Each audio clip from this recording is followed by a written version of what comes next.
प्रेम से बोलिए श्री सत्यनारायण भगवान की जय। आज के दिन श्री सत्यनारायण भगवान की कथा पढ़ी अथवा सुनी जाती है।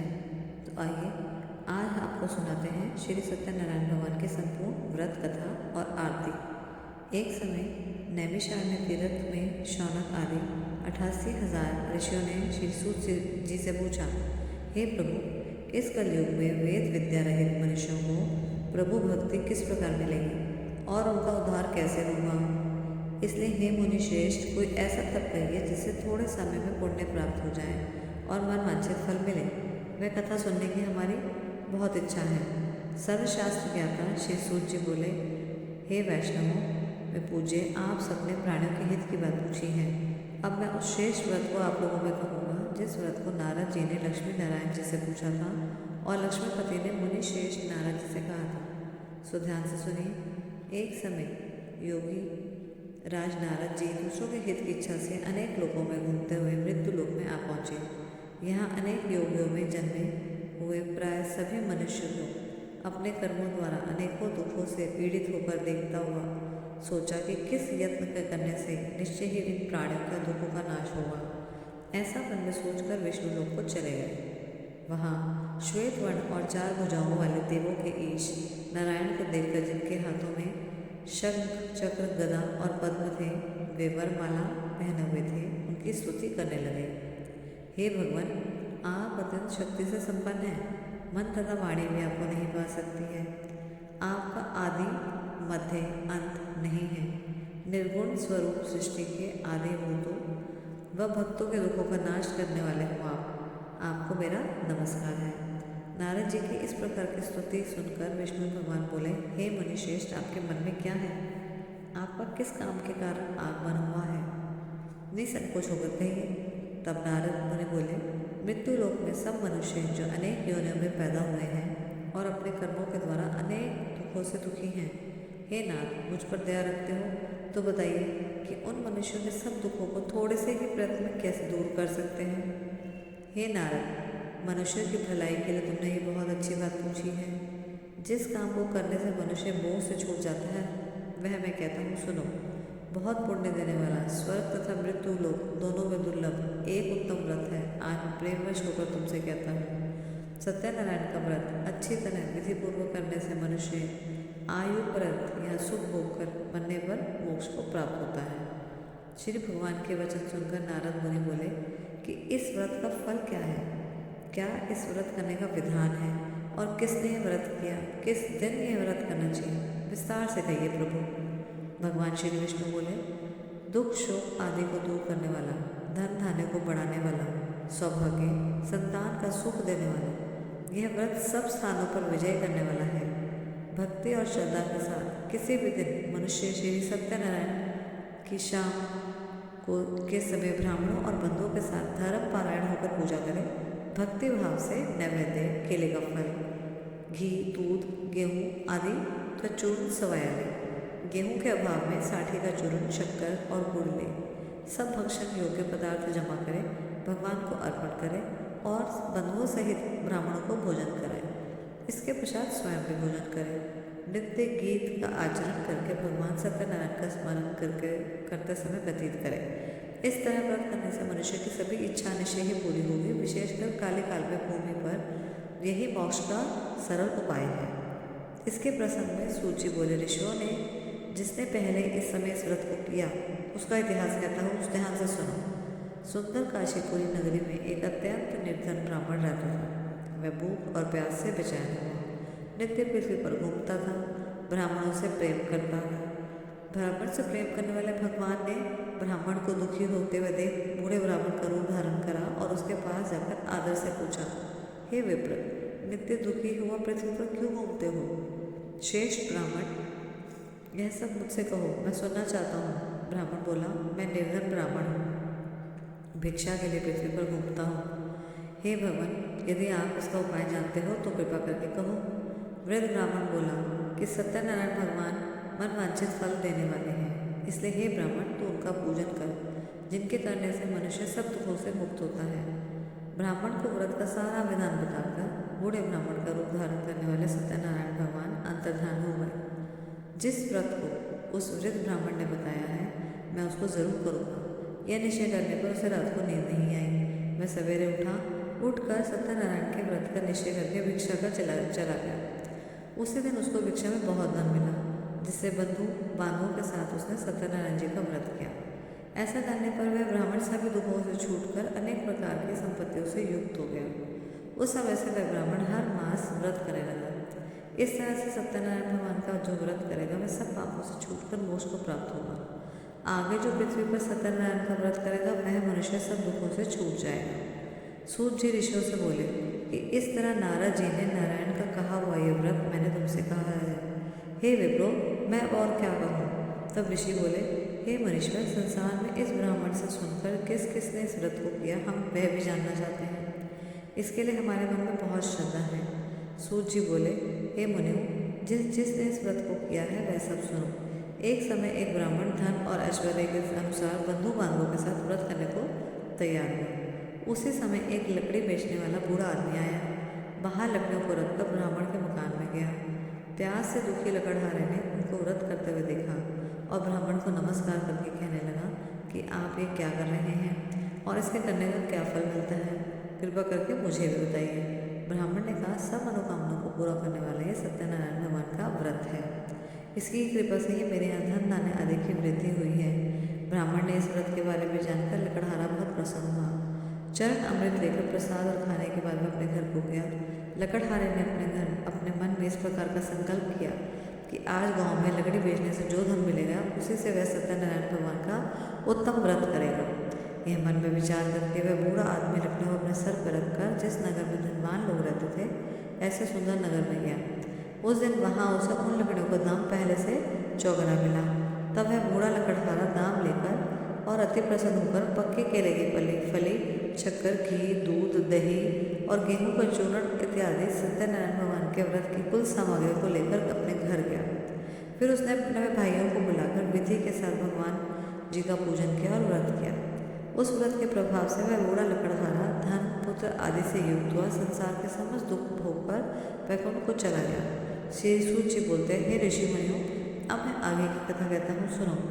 पहले समय में उल्कालोक नाम का एक बुद्धिमान राजा था। वह सत्यवक्ता और जितेंद्रिय था।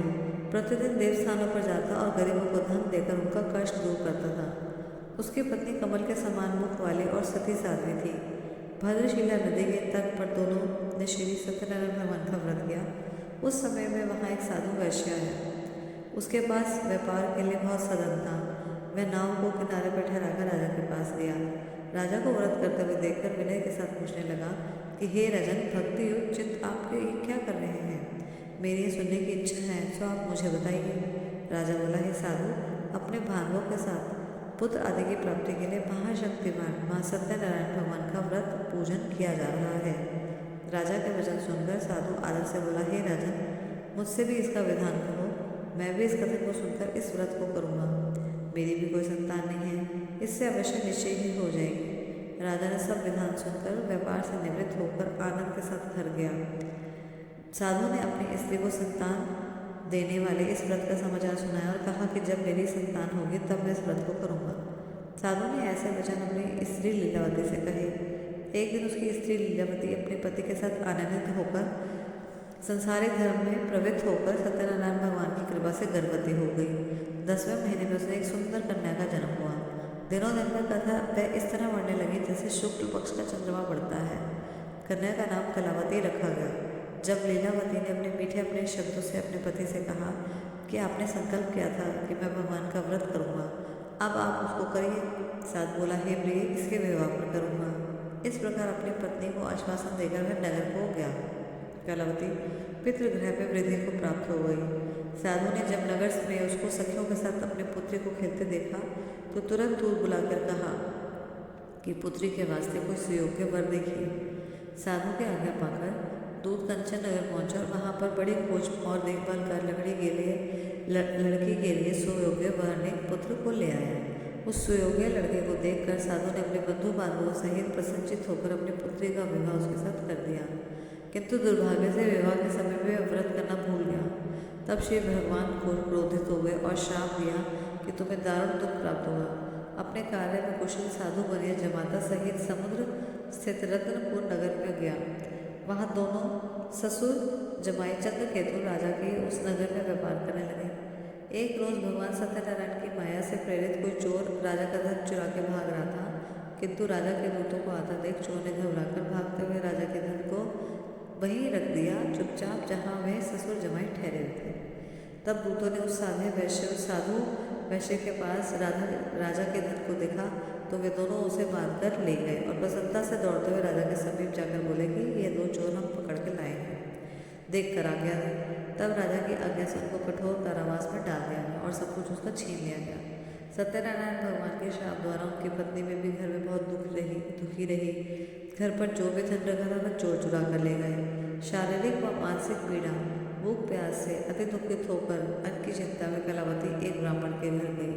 वहाँ उसने सत्यनारायण भगवान का व्रत होते देखा, फिर कथा सुनी और प्रसाद ग्रहण करके रात को घर आई। माता ने कलावती से कहा, हे पुत्री, अब तक तुम कहाँ रह गई थी, वह तेरे मन में क्या है? कलावती बोली, माता, मैंने एक ब्राह्मण के घर में श्री सत्यनारायण भगवान का व्रत देखा है। कन्या के वचन सुनकर लीलावती भगवान के पूजन की तैयारी करने लगी। लीलावती ने परिवार और बंधुओं सहित श्री सत्यनारायण भगवान का पूजन किया और वर मांगा कि मेरे पति और दामाद शीघ्र घर आ जाएं। साथ ही प्रार्थना की कि हम उनके अपार अपराध क्षमा करें। सत्यनारायण भगवान इस व्रत से संतुष्ट हो गए और राजा चंद्रकेतु को स्वप्न में दर्शन देकर कहा कि राजन, दोनों वैश्यों को प्रातः ही छोड़ दो और सब धन जो तुमने ग्रहण किया है वे दे दो, नहीं तो मैं तुम्हारा धन, धान्य, पुत्र आदि सब नष्ट कर दूंगा। राजा के ऐसे वचन सुनकर भगवान अंतर्ध्यान हो गए। राजा से ऐसे वचन कहकर भगवान अंतर्ध्यान हो गए। प्रातःकाल राजा चंद्रकेतु ने सभा में अपने स्वप्न को सुनाया। फिर दोनों वाणे पुत्रों को कैद से मुक्त कर सभा में बुलाया। दोनों ने आते ही राजा को नमस्कार किया। राजा मीठे वचनों से बोले, महानुभावों, भावीवश मैंने ऐसा तुम्हें दुख दिया है, पर अब कोई भय नहीं है। ऐसा कहकर राजा ने उनको नए नए वस्त्र आभूषण दिए और जितना भी धन लिया था उससे दुगना धन देकर उनको आदर सहित विदा कर दिया। दोनों वैश्य अपने घर को चले गए। सूत जी बोले, वैश्य ने मंगलाचार करके यात्रा आरंभ की और अपने नगर को चला। थोड़ी दूर जाने पर दंडी वेशधारी सत्यनारायण भगवान ने उनसे पूछा, हे साधु, तेरे नाम में क्या है? अभिमानी वाणिक हंसते हुए बोला, हे दंडी, आप क्यों पूछ रहे हैं? क्या धन लेने की इच्छा है? मेरी नाव में तो बेल और पत्ते भरे हैं। वैश्य का कठोर वचन सुनकर भगवान ने कहा, तुम्हारा वचन सत्य हो। दंडी ऐसा कहकर वहाँ से दूर चले गए और कुछ दूर जाकर समुद्र के किनारे बैठ गए। दंडी के जाने पर वैश्य ने नित्य क्रिया करने के बाद नाव को ऊंचा उठा देखा तो अचंभा में पड़ गया कि नाव में बेल पत्ते आदि देखकर तो मूर्छित होकर जमीन पर ही गिर पड़ा। फिर मूर्छा खुलने पर अत्यंत शोक प्रकट करने लगा। तब उसका दामाद बोला कि आप शोक न करें, यह दंडी का श्राप है। अधम की शरण में चलना चाहिए, तभी हमारी मनोकामना पूर्ण होगी। दामाद के वचन सुनकर वह दंडी के पास पहुंचा और अत्यंत भक्ति भाव से नमस्कार करके बोला, मैंने जो आपसे असत्य वचन कहे हैं उसे क्षमा करें। ऐसा कहकर महान शोकातुर होकर रोने लगा। तब दंडी भगवान बोले, हे वाणिक पुत्र, तुम मेरी आज्ञा से बार बार तुम्हें दुख प्राप्त होता है, मेरी पूजा से विमुख हुए हो तुम। साधु बोला, हे भगवान, मैं आपकी माया से मोहित ब्रह्मा जी आदि कभी आपका रूप नहीं जानता, तो मैं अज्ञानी कैसे आपका रूप जान सकता हूँ? आप प्रसन्न हुई, मैं सामर्थ्य के अनुसार आपकी पूजा करूँगा, मेरी रक्षा करो। पहले के समान नौका में धन भर दो। उसके भक्ति वचन भाव सुनकर भगवान प्रसन्न होकर उसके इच्छा अनुसार वर देकर अंतर्ध्यान हो गए। तब उन्होंने नाव पर आकर देखा तो नाव धन से परिपूर्ण है। फिर श्री भगवान सत्यनारायण का पूजन कर साहित्य सहित वह अपने नगर को चला गया। अब नगर के निकट पहुंचा ही था तब दूत को घर भेजा। दूत ने साधु के घर जाकर उसकी स्त्री को नमस्कार करके कहा कि साधु अपने दामाद सहित इस नगर के समीप आ गए हैं। ऐसा वचन सुनकर साधु की स्त्री ने बड़े हर्ष के साथ सत्यदेव का पूजन कर पुत्री से कहा कि मैं अपने पति के दर्शन को जाती हूँ, तू कार्य पूर्ण करके शीघ्र आ जाना। माता के ऐसे वचन सुनकर कलावती प्रसाद छोड़कर पति के पास गई। प्रसाद की अवज्ञा के कारण सत्यदेव रुष्ट हो गए और उसके पति की नाव सहित पानी में नाव को डुबा दिया। कलावती अपने पति को न देखकर रोती हुई जमीन पर गिर पड़ी। इस तरह नौका को डूबा हुआ देख कन्या को रोता देख साधु दुखी होकर बोला, हे प्रभु, मुझसे या मेरे परिवार से जो भूल हुई है उसे क्षमा करो। उसके दीन वचन सुनकर सत्यदेव प्रसन्न हो गए और आकाशवाणी में कि हे साधु, तेरी कन्या मेरा प्रसाद छोड़कर आई है, इसलिए उसका पति अदृश्य हुआ है। यदि वह घर जाकर प्रसाद खाकर लौटे तो उसका पति अवश्य मिल जाएगा। ऐसी आकाशवाणी सुनकर कलावती ने घर पहुंचकर प्रसाद खाया, फिर जाकर पति के दर्शन किए। तत्पश्चात साधु ने बंधु बांधवों सहित सत्यदेव का विधि पूर्वक पूजन किया और उस दिन से वह पूर्णिमा का सत्यनारायण का व्रत पूजन करने लगा। फिर उसी लोक को सुख में भोगकर वह अंत में स्वर्ग लोक को चला गया। सूत जी बोले, हे ऋषियों, मैं और भी कथा कहता हूँ, जो सुनो। प्रजापालन में लीन तुंगध्वज नाम का एक राजा था। उसने भी शिव भगवान का प्रसाद त्याग करके बहुत दुख पाया। एक समय वन में जाकर वन्य पशुओं को मारकर बड़ के पेड़ के नीचे आके बैठ गया। वहाँ उसने ग्वालों को भक्ति भाव से बंधु बांधवों सहित सत्यनारायण का पूजन करते हुए देखा। राजा देखकर भी अभिमानवश वहाँ न आ गया और ना ही पूजा की, ना ही नमस्कार किया। तब ग्वालों ने भगवान का प्रसाद उसके सामने रखा तो वह प्रसाद को त्याग कर अपनी सुंदर नगरी को चला गया। वहाँ उसने अपना सब कुछ नष्ट पाया तो वह जान गया कि यह सब भगवान ने किया है। तब वह विश्वास करके ग्वालों के समीप में और विधि पूर्वक पूजन करके प्रसाद खाया तो सत्यदेव भगवान की कृपा से पहले जैसा था वैसा ही हो गया। फिर दीर्घ काल तथा सुख भोग कर वह मरने पर स्वर्गलोक हो गया। जो मनुष्य इस दुर्लभ व्रत को करेगा, भगवान सत्यनारायण की कृपा से उसे धन धान्य की प्राप्ति होगी। निर्धन धनी तथा बंदी बंधन से मुक्त होकर निर्भय हो जाता है। संतानहीनों को संतान प्राप्त होती है। सब मनोरथ पूर्ण करके अंत में वैकुंठ धाम को जाते हैं। ये सत्य है। श्री सूत जी कहते हैं कि ब्राह्मणों, आपको मैंने सत्यनारायण व्रत की ये पावन कथा सुनाई है। इस व्रत का पालन करने से मनुष्य सभी दुखों से मुक्त हो जाता है। विशेषकर कलयुग में श्री सत्यनारायण का पूजन का महान फल देने वाला माना गया है। इन देवताओं को कोई सत्यनारायण कहते हैं या कोई सत्यदेव कहते हैं। अनेक रूपों में श्री सत्यनारायण भगवान सभी के मनोरथ को पूर्ण करने वाले हैं। कि सनातन सत्यदेव कलयुग में सत्य व्रत के रूप में अवतरित होंगे। शेष मुनियों, जो भी मनुष्य नित्य इसका पठन व श्रवण करेगा, वह श्री सत्यनारायण भगवान की कृपा से उस सबके सभी कष्ट और पाप नष्ट हो जाएंगे। प्रेम से बोलो, श्री सत्यनारायण भगवान की जय। श्री सत्यनारायण संपूर्ण व्रत तथा कथा समाप्त होती है। अब आप सुनिए श्री सत्यनारायण भगवान की आरती। ओम जय श्री लक्ष्मी रमणा स्वामी, जय लक्ष्मी रमणा। सत्यनारायण स्वामी, सत्यनारायण स्वामी, जनपातक हरना। ओम जय लक्ष्मी रमणा। रतन जड़ित सिंहासन, अद्भुत छवि राजे, स्वामी अद्भुत छवि राजे। नारद करत निरंजन, नारद करत निरंजन, घंटा ध्वनि बाजे। ओम जय श्री लक्ष्मी रमणा। प्रगट भय कलिकाल करण, द्विज को दर्श दियो, स्वामी द्विज को दर्श दियो। बूढ़ो ब्राह्मण बनकर, बूढ़ो ब्राह्मण बनकर, कंचन महल कियो। ओम जय श्री लक्ष्मी रमणा। दुर्बल बीन कठार, जिन पर कृपा करी, स्वामी जिन पर कृपा करी। चंद्रचूड़ एक राजा, चंद्रचूड़ एक राजा, तिनकी विपत्ति हरी। ओम जय श्री लक्ष्मी रमणा। वैश्य मनोरथ पायो, श्रद्धा तज दीनी, स्वामी श्रद्धा तज दीनी।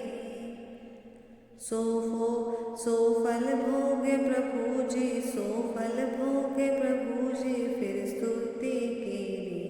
ओम जय श्री लक्ष्मी रमणा।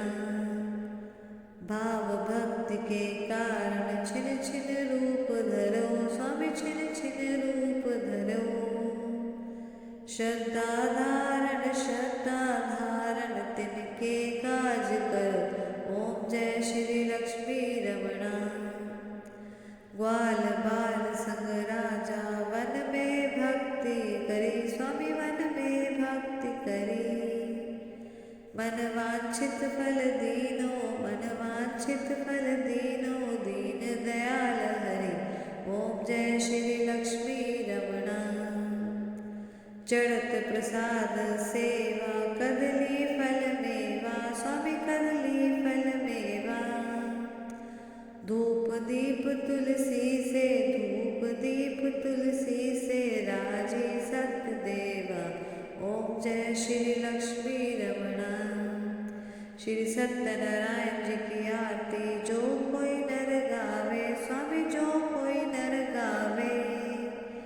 कहत शिवानंद स्वामी, कहत शिवानंद स्वामी, सब सुख संपत्ति पावे। ओम जय श्री लक्ष्मी रमणा। बोलो जय श्री लक्ष्मी नारायण भगवान की जय। अगर आपको कथा पसंद आई हो तो इस वीडियो को लाइक और चैनल को सब्सक्राइब ज़रूर कीजिएगा और कमेंट में श्री सत्यनारायण भगवान की जय भी ज़रूर लिखिएगा। इसी के साथ आज आप हमारे चैनल पर बाकी की कथा भी सुनेंगे। बोलिए जय श्री सत्यनारायण भगवान की जय।